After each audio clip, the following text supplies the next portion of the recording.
जय माता दी। आज मैं आपको शीतला अष्टमी बासोड़ा की कथा सुना रही हूँ। एक बार वृद्ध महिला ने अपनी दोनों बहुओं के साथ शीतला माता का व्रत किया।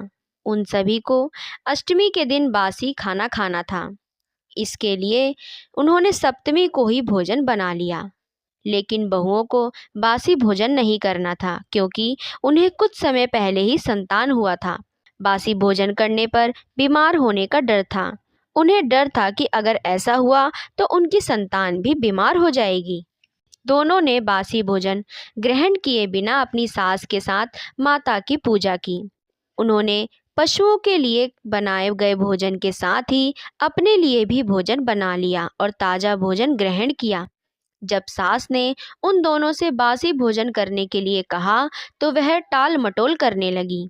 इसे देखकर माता रानी कुपित हो गई और दोनों बहुओं के शिशुओं की मृत्यु हो गई। जब उनके ताज़ा भोजन करने की बात उनकी सास को पता चली तो उसने दोनों बहुओं को घर से बाहर निकाल दिया। दोनों अपने बच्चों के शवों को लेकर रास्ते पर जा रही थी। तभी एक बरगद के पेड़ के नीचे आराम करने के लिए बैठी। इससे पहले ही ओहरी और शीतला नामक दोनों बहनें बैठी हुई थी। दोनों के बालों में विपुल प्रमाण के जू भी थे, जिससे वह बहुत परेशान थी।